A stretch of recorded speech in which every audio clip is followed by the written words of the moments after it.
Hello and welcome to day 23 of the Commander Deck Build Draft Challenge. We have 5 boosters to pick from, and we are going to go for the booster that is this one. It is Return to Ravnica, leaving 4. I was tempted to do a thing where I would actually open 2 and then just select 3, but I think with the remaining 3 boosters, I'm probably just going to hold off and maybe use them for something else. Maybe I'll actually use them for a Chaos Draft if we do that going forward, or maybe I'll use them as my extra boosters in the Kaldheim pre-release type thing, or maybe I'll just save them for next year because, yeah, I might do this again. Who knows? Although it is a little pricey getting all the boosters, but undoubtedly I'm going to pick up more as time goes on, so maybe I'll just keep the ones and it'll be more of a mod... Well, I mean, these are actually fairly recent sets, but a more recent set focused one. Maybe with a few, 1 or 2 things that I've been able to pick up now and then. Still, thoughts, ideas, stuff and things. Let's get the last 3, well, the penultimate 3 cards into our deck. We begin with Chronic Flooding. So obviously this is a Ravnica Returns pack, as mentioned, so this is the 3rd in the 2nd Ravnica cycle, I think. Actually, I have no idea. Enchanted land comes tapped, its controller puts top 3 cards into his or her graveyard. I mean, it's mill, but it's not good mill. And then have a Drainpipe Vermin, which I'm fairly certain was from a previous set. When it dies, you may pay black. If you do, target player discards a card. It's a 1-drop, but it's not in our colours, unfortunately. Swift Justice. Until end of turn, target creature gains +1/+0 against first strike and lifelink. It's a combat trick. In white, we're probably not too interested in it. Oh dear god, this is an expensive spell. Horncaller's Chant.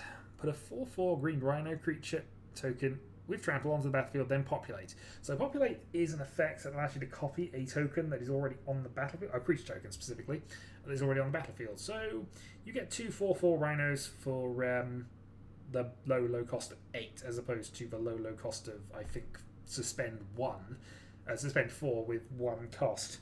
So I don't think that's necessarily be how we're going to go with it. Next up, we have Search Warrant.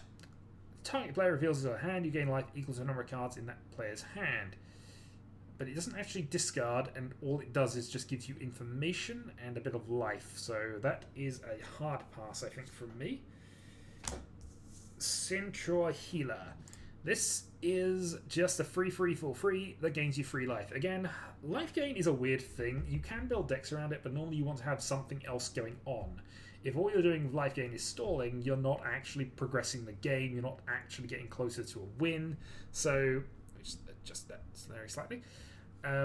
Yeah, there are some ways to make life gain work as a strategy, but just incidental life gain isn't usually a good thing, especially in Commander where you start with 40 anyway. Next card is actually a decent one, Grizzly Salvage. So Grizzly Salvage is a search card, effectively. Reveal the top 5 cards of your library. You may put a creature or land from among them into your hand, put the rest into your graveyard. So this is in Golgari colours, and Golgari cares about things being in the graveyard and possibly coming out of the graveyard. So this is a good way of filling it up and then making use of the resources for later. Unfortunately, yet again, not in our colours. Nothing has actually come off. I actually can't remember, because I wasn't playing around this set, what the colour combos are, but so far nothing directly helpful for what we're in. Rakdos Shredfreak. That suggests that so far Azorius, Selesnya, Golgari, Rakdos, and yeah, unless we can get an Is It or something that's useful at the end, nothing that we can use. But a 2/1 haste for red, black. So 1 of either red, 1 of either black.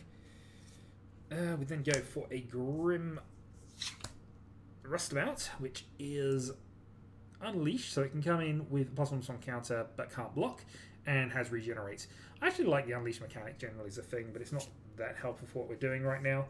And the Guildgate is not one that is useful unless we go into the blue-white, which I suppose technically is a strategy we could do when it looks to deck building, but we haven't got a good blue-white card to basically pivot us off at this stage.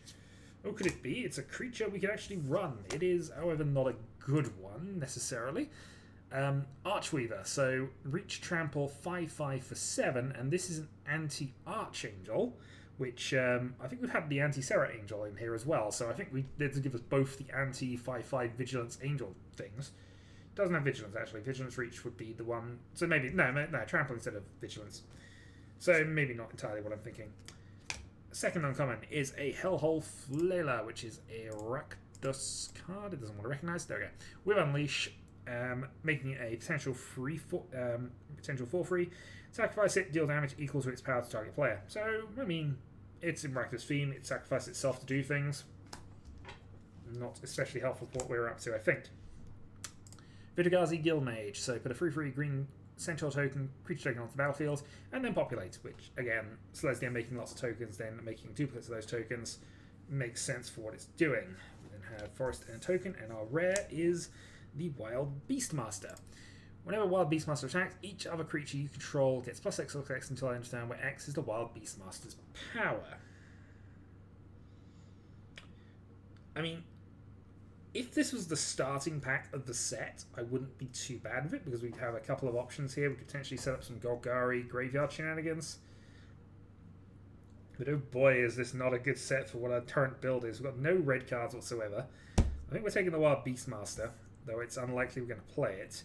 I think we're taking the Archweaver because it's at least a high power creature for Sarkhan's Awakening and a few other things we got going on.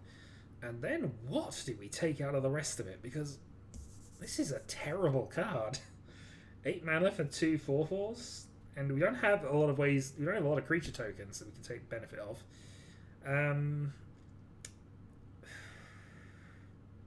Almost tempted to just take the Guild Gate on the basis that there's an outside chance we go white blue. Yeah, this is this is not good. This is not good at all. I think we're taking the white card. We're not playing white, I don't think. But I suppose this, when we get to deck building, we can see what the options are. We've been very heavily focused on trying to make our proper commander work, which is... Alright, we're taking these. Again, nothing useful, but... Oh boy. This has been a fine start, because if this was our starting thing, I'd probably be looking to go Grizzly Salvage, maybe take the Vidigazi Guildmage, and look into sort of Abzan colours, which is green, black, white. Maybe taking on the Wild Beastmaster as well as a reasonable thing, or something that would give me some tokens. I don't know. Anyway, that was the penultimate day. We have our final booster to open tomorrow, and then we shall see where we happen to be at that point. So, until then.